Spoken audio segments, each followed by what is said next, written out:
आज हम ऋग्वेद का 10वां मंडल, उसमें हिरण्यगर्भ सूक्त, उसका चौथे मंत्र की बात करेंगे। उस मंत्र में क्या है, क्या दर्शाया गया है और वास्तविक रूप में क्या है। जैसा कि मेरा ये प्रयास है कि वास्तविक रूप का जो अर्थ है, यथार्थ जो अर्थ है, जो श्लोक में, मूल श्लोक में, मंत्रों में जो शाब्दिक रूप से जो अर्थ दिया गया है, अब भावार्थ बनाकर या व्याकरणों के नियम को लेकर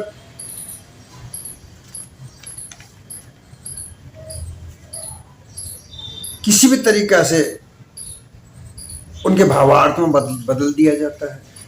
जो नेसेसरी चीज नहीं है, आवश्यक नहीं है, उन चीजों को उसमें जोड़ दिया जाता है।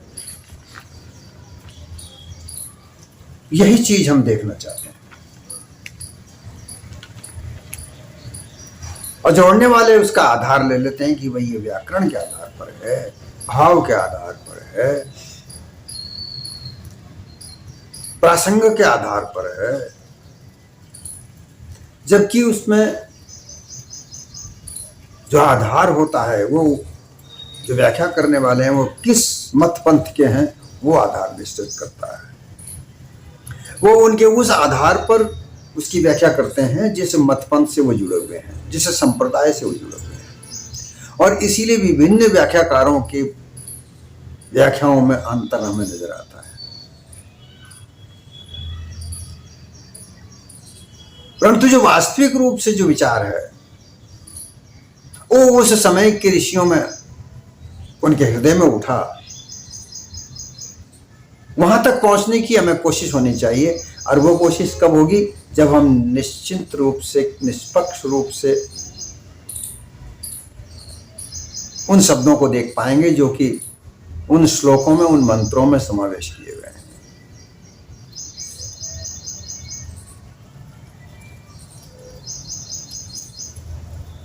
हम देखते हैं, जब हम शास्त्रों को देखते हैं, इतिहास को देखते हैं, तो हम ये पाते हैं,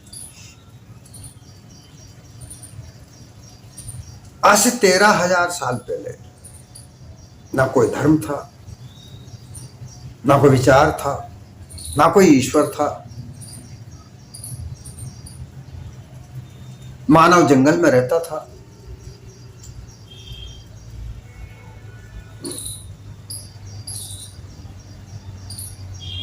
सत्तर हजार साल पहले जो मानव जो था, गैदरर या हंटर की श्रेणी में आता था। गैदरर का तात्पर्य होता जो घूमंत होता, घूमता फिरता था, एक जगह स्थित नहीं था, और शिकार करके खाने वाला।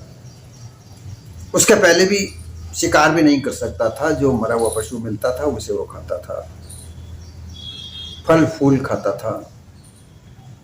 जो प्राकृतिक रूप से उसे खाने की वस्तुएं जो मिलती थी उन्हें वो खाता था, चलता जाता था, घूमता जाता था। तो उन्हें गैदरर और हंटर की रूपरेखा से बताया गया है। इतिहासकारों ने, हमारे इतिहासकारों ने जो खोजें की हैं, पूर्व प्राग ऐतिहासिक जिसे कहते हैं, जहां उनका कोई प्रमाण लिखित रूप में नहीं मिला, परंतु खोजों से, खुदाई से, अवशेषों से जो सिद्ध होता है उसको पूर्व ऐतिहासिक कहते हैं। उसके आधार पर ऐसा बताया जाता है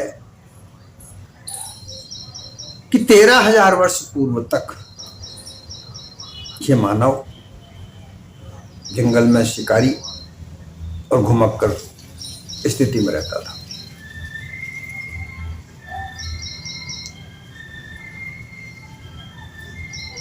12,000 साल बाद तक इसके अंदर खेती बाड़ी करने की इच्छा जागृत हुई, क्योंकि सब कुछ प्रकृति से सीख रहा था। वर्षा तो तब भी होती थी, गर्मी भी पड़ती थी, सर्दी भी पड़ती थी। वो देखता था कि नए नए पौधे जमीन में से किस तरह से निकल रहे हैं और वो पौधों का वो निरीक्षण करता रहता था कि वो पौधे किस काम आएंगे, उसके जीवन में वो किस काम के आने वाले हैं, वो उनको देखता था और जो जीवन में काम आने वाले होते थे उन्हें वो पहचान लिया करता था।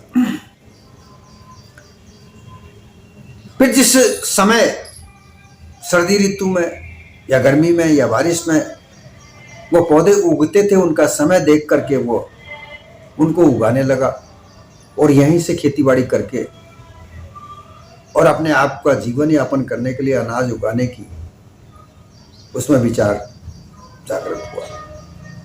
ये विचार आते आते 10,000 साल पहले उसने खेतीबाड़ी करना चालू किया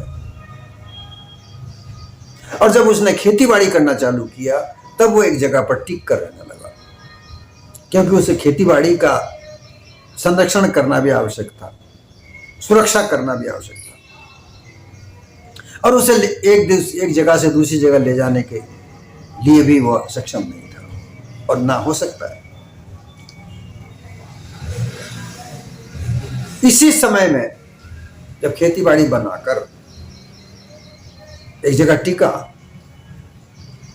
तो इसी समय में समुदाय 10-10, 15-15, 25-25 व्यक्तियों के समुदाय बने, वही कबीले कहलाए।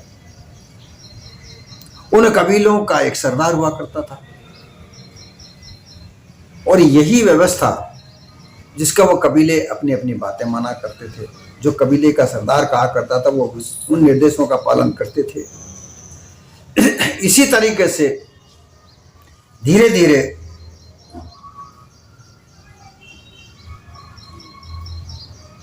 इस मानव ने आज से 7,000 साल पहले सभ्यताएं बनाना सीखा। सभ्यताओं में घास फूस की झोपड़ियों में रहता था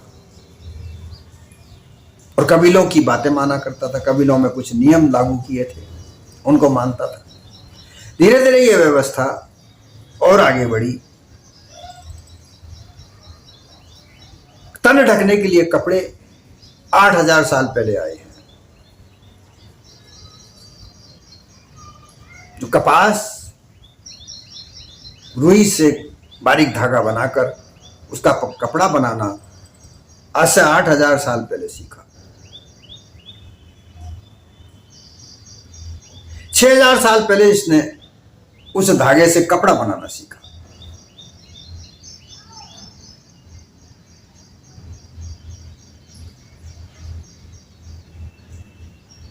फिर उसके बाद में मकान,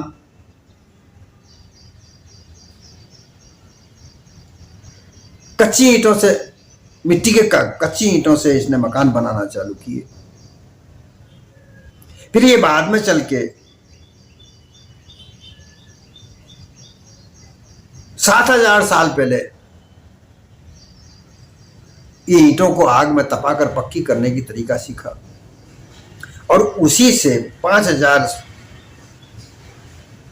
साल के लगभग सिंधु घाटी की सभ्यता का हमें नजर आता है।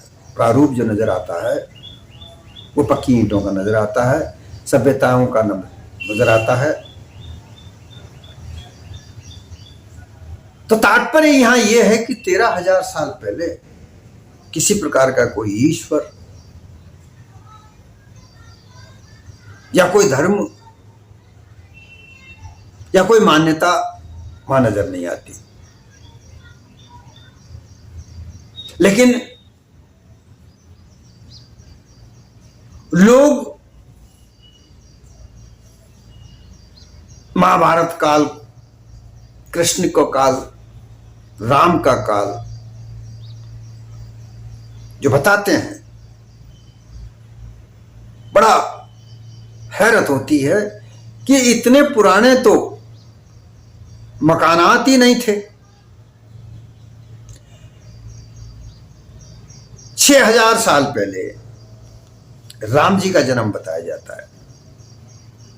प्लेनेटोरियम यंत्र है, उसमें जो रामायण में ग्रह नक्षत्र लिखे हुए हैं, उन ग्रह नक्षत्रों को डालकर जब निकाला गया तो राम जी 7,000 साल पहले आते हैं। 5,114 ईसा पूर्व में आते हैं। कृष्ण 5,000 साल पहले आते हैं। अब ये वह समय है जहां मकान बनाना ही नहीं सीखा, पक्की ईंटों का निर्माण ही नहीं हुआ, लोग कपड़े पहनना ही नहीं जानते थे। तो जो उन कहानियों में बड़े बड़े रथ, घोड़े इत्यादि नजर आते हैं, तो वो वहां कहां से आ गए? ये विचार करने की बात है।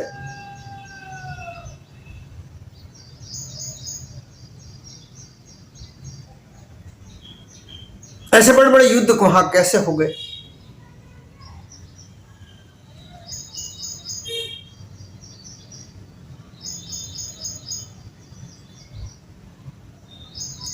आज की तारीख में 10,000 धर्म और 4,000 भगवान बने हुए हैं।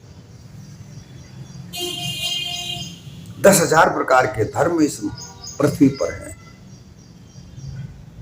और 4,000 प्रकार के भगवान, ईश्वर, खुदा, गॉड, ये उपस्थित हैं।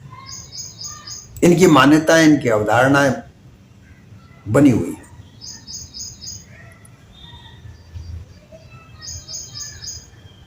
गुरु नानक 500 साल पहले आए।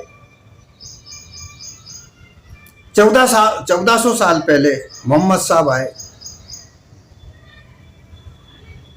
2000 साल पहले ईसा मसीह आए। 4000 साल पहले अब्राहम आए, यहूदी धर्म के निर्माता। तो ये तो बहुत अभी की बात है। और जितने भी ग्रंथ लिखे गए हैं वो उन महापुरुषों के जाने के बाद लिखे गए हैं।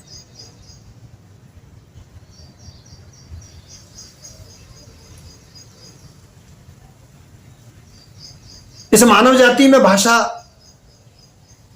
की बात करें तो 2000 साल पहले भाषा का निर्माण हुआ है। उससे पहले इशारों में बात हुआ करती थी।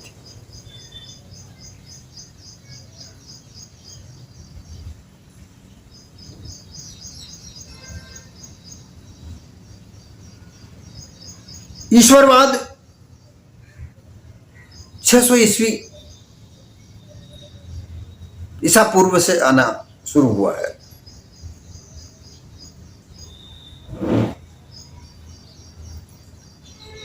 परमात्मा ये कब आया कि जब मानव अपनी प्रारंभिक सभ्यताओं के दौर में था तो इसे भय था।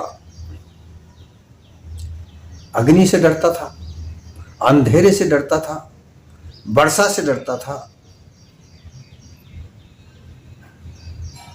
तूफानों से डरता था।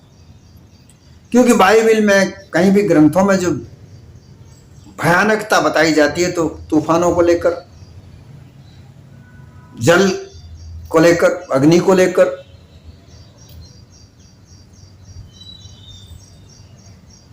प्रचंड गर्मी को लेकर, तो ये इनसे भय करता था। और इन भय से इन्होंने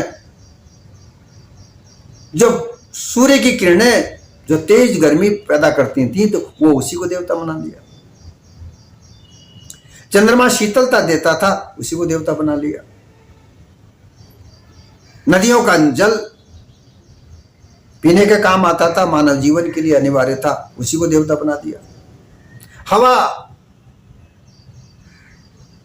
बहुत अच्छी लगती थी, आज भी है, प्राणवायु देती है, उसे देवता बना दिया। अग्नि भोजन बनाने में काम आती है, उसके साथ बैठकर हिंसक पशुओं से बचा जा सकता है, सुरक्षा होती है। इस तरह से देवताओं का जन्म हुआ, पूजा पाठ करने लगे। और उन मान्यताओं में कुछ लोग ऐसे हुए जो भय दिखाकर, लालच दिखाकर अपना अपना मत पंथों का निर्माण करने लगे और यहीं से घालमेल शुरू हुआ।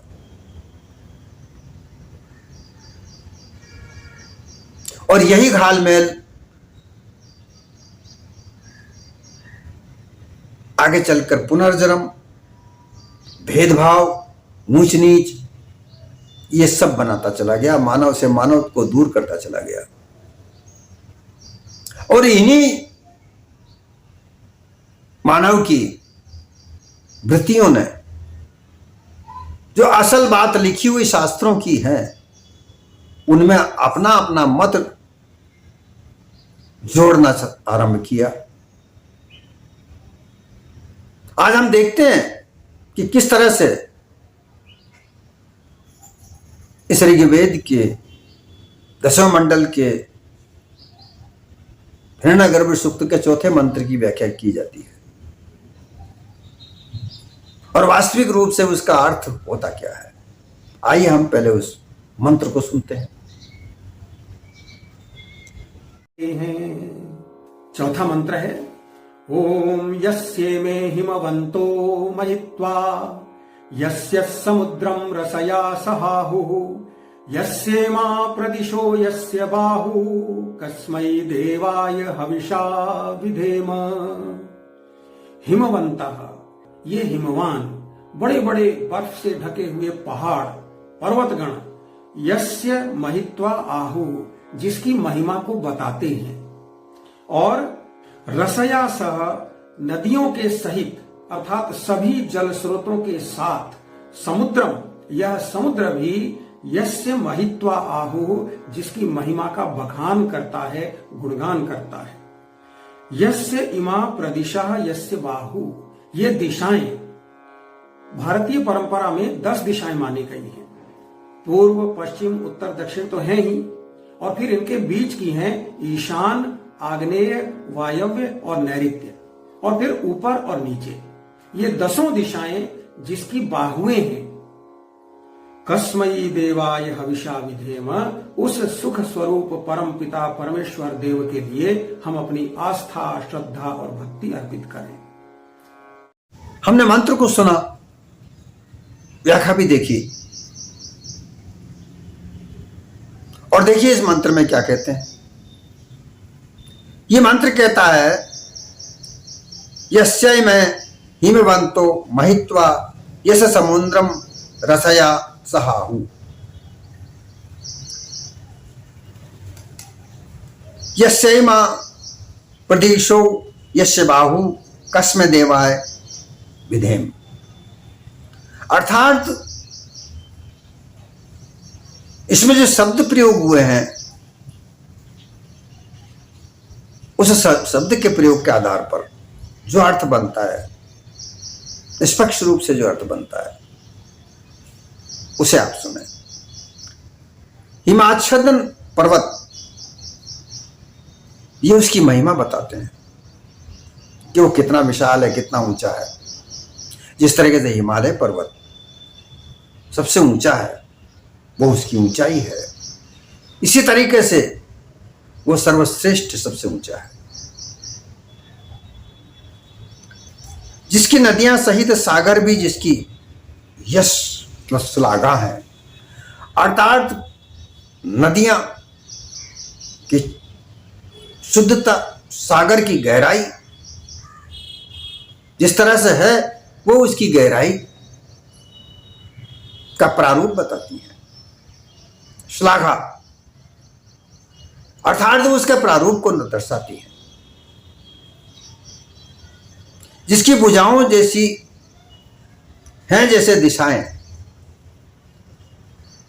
अब आज की तारीख में 10 दिशाएं मानी जाती हैं।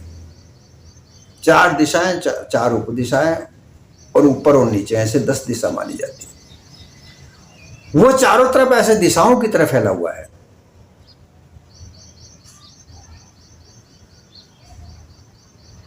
उन दिशाओं से शोभित है, मानो वे दिशाएं उसी की ही हैं। लेकिन इस मंत्र में कहीं भी कोई परमात्मा या ईश्वर ये नाम नहीं आया। वह कौन है? ये श्लोक का अर्थ वो आधार है हिरण्यगर्भ सूक्त, जिसमें आग की तरह एक गोले की बात करके उसी के घर में सब छुपाया हुआ था, उसी में सब छिपा हुआ था, उसी में सब समाया हुआ था, वो सब इसी में से निकला। लेकिन परमात्मा या ईश्वर या ब्रह्म का यहां कोई नाम निशान नहीं है। ये अपनी कल्पना शक्ति से इन्होंने, व्याख्याकारों ने, क्योंकि और भी ये जो हमने टीका सुनी है, इसके अलावा भी बहुत सारे महापुरुष हैं जिन्होंने अपने अपने मत संप्रदाय के आधार पर, ब्रह्मवादी, ईश्वरवादी, परमात्मावादी के आधार पर उसकी व्याख्याएं की हैं।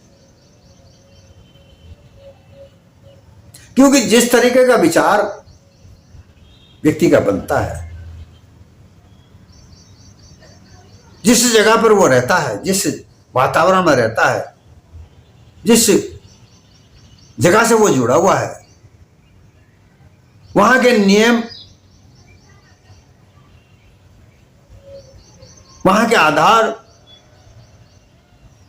उस पर असर करते हैं। वो उन्हीं के आधार पर उन चीजों को देखता है और उन्हीं आधार पर देखकर उनकी व्याख्याएं करता है।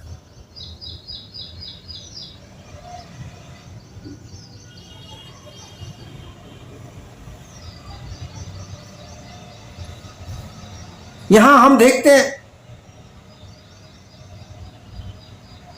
कि बिग बैंग का सिद्धांत हमारे सामने आया, जिसमें पृथ्वी को वही आग का गोला बताया गया, जिसे ये सूक्त हिरण्यगर्भ कहता है। आग जलती हुई सोने की तरह जलती हुई दिखती है। पाश्चात्य विद्वानों ने यह कहा कि वो सातवें आसमान पर कोई बैठा हुआ है, वो रच रहा है, यानी कि कोई रचने वाला अन्य व्यक्ति है। ऐसा मानकर उसके आधार पर इन सूक्तों की व्याख्याएं की गई हैं। और हम अपनी श्रद्धा रखते हुए उन ग्रंथों को पढ़ते हैं। और चूंकि हमारे दिलो दिमाग में ये बिठाया जाता है कि ये धार्मिक ग्रंथ हैं, इनमें किसी प्रकार का तर्क नहीं करना है।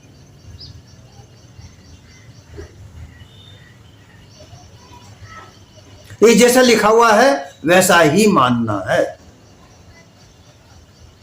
बस यहीं पर घालमेल है। इसी घालमेल ने धर्मांधता, अंधश्रद्धा का विकास किया है।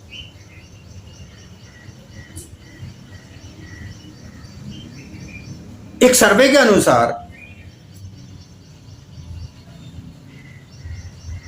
धार्मिक व्यापार इतना फैला हुआ है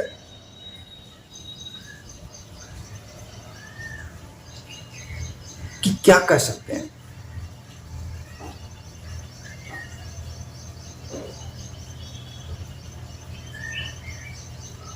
$3 ट्रिलियन, अरबों खरबों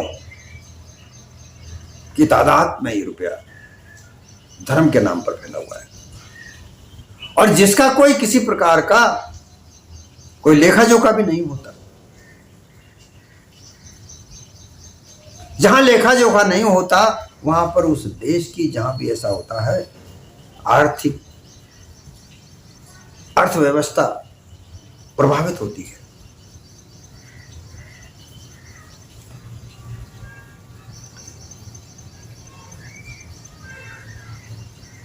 धर्म का व्यापार किया जाए कोई बात नहीं, लेकिन उसका जो व्यवरा, जो आय होती है, उस आय का पूरी तरीके से अगर विवरण दिया जाए, अर्थव्यवस्था के साथ में उसको जोड़ा जाए, तो देश की अर्थव्यवस्था प्रभावित तो नहीं होगी।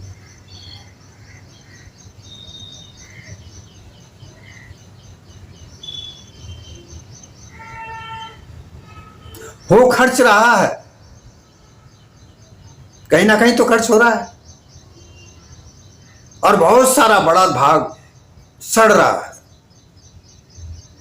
मंदिरों के तहखानों में, मस्जिदों के तहखाने में, गुरुद्वारों के तहखाने में। लेकिन वो रुपया कहीं भी मानव जीवन के काम नहीं आ रहा, ना उसका कोई लेखा जोखा है।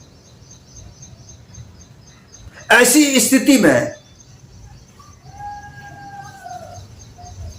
देश की अर्थव्यवस्था तो प्रभावित होगी, क्योंकि पैसा बैंकों में जमा नहीं होता, और जो रुपया बैंकों में जमा होता है वही अर्थशास्त्र का हिस्सा होता है।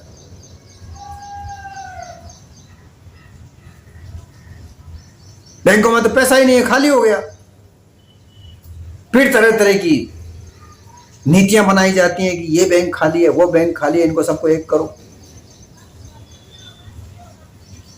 और जो बैंकों में अपने रुपया पैसा रखते हैं वो प्रभावित होते हैं, हो रहे हैं। ये बात इसलिए भी जरूरी है कि हम धर्म के नाम पर क्या कर रहे हैं। हम धर्म से पूर्ण रूप से, स्थायी रूप से श्रद्धा रखते हैं, लेकिन कहीं वो श्रद्धा हमारी अंधी तो नहीं है। श्रद्धा रखी क्यों जाती है?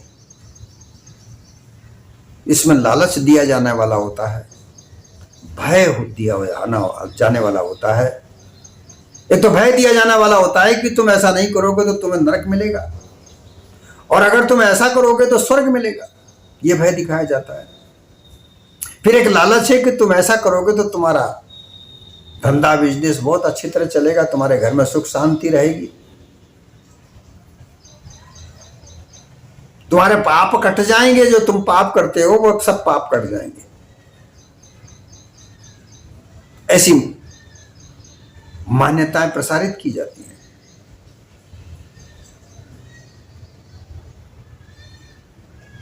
उन मान्यताओं को लेकर लोग उस धर्म पर, उस संप्रदाय पर अपनी श्रद्धा रखते हैं, और वहां श्रद्धा के नाम पर उस श्रद्धावान को ठग लिया जाता है। सब जगह ऐसा नहीं होता होगा, परंतु ज्यादातर ऐसा होता है। यह हमें विचार करना चाहिए।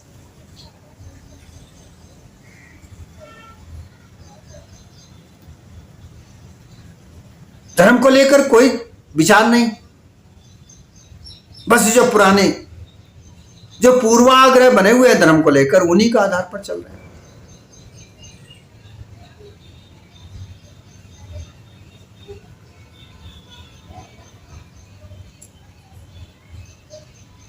जो श्लोक लिखे गए, जब ये सूक्त लिखे गए, उस समय की व्याख्या उत्तराग्रह के आधार पर की जा रही है। अर्थात श्लोक लिखे जाने तक जो मान्यताएं नहीं बनी, उन मान्यताओं को जोड़कर उसकी व्याख्या की जा रही है। पूर्वाग्रह, जो वो श्लोक लिखा गया, उस श्लोक को लिखने का आधार उससे पहले चली आने वाली मान्यताएं होनी चाहिए। वो उन्हीं के आधार पर लिखे गए कि उस वक्त व्यक्ति क्या समझता था, क्या सोचता था, इस सृष्टि को लेकर क्या सोचता था, कैसे बनी होगी, ये विचार उसके मन में आया और उसने अपने उद्गार वहां पर कहे। ये उसके पूर्वाग्रह थे। लेकिन उन मंत्रों को लेकर जो आज व्याख्या की जाती है, ये उत्तराग्रह है, ये बाद की मान्यताओं के आधार पर है।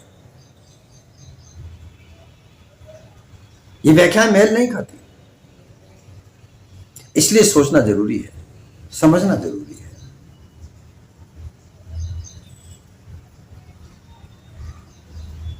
वैज्ञानिक दृष्टिकोण रखना चाहिए, और ये कब बनेगा? जब आप निष्पक्ष होकर श्रद्धा रखोगे।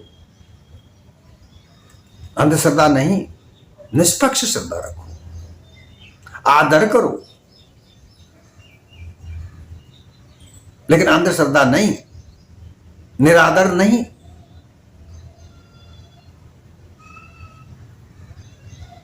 इस आधार पर अपने का विचार रखो, तब मानव जीवन का कल्याण है, अर्थात कोई कल्याण नहीं है। यही मेरा मकसद है कि आप यथार्थ रूप से उन चीजों को सोचो, विचारो कि इसमें कहां घालमेल है और घालमेल कैसा है, क्यों है, ये जानो। फिर उसके बाद में आप उनकी आधारशिला को देखो। भावार्थ गूढ़ार्थ का नाम लेकर, व्याकरण का आधार लेकर लोगों को गुमराह करके जो व्याख्याएं की जाती हैं वो अतिरेक है।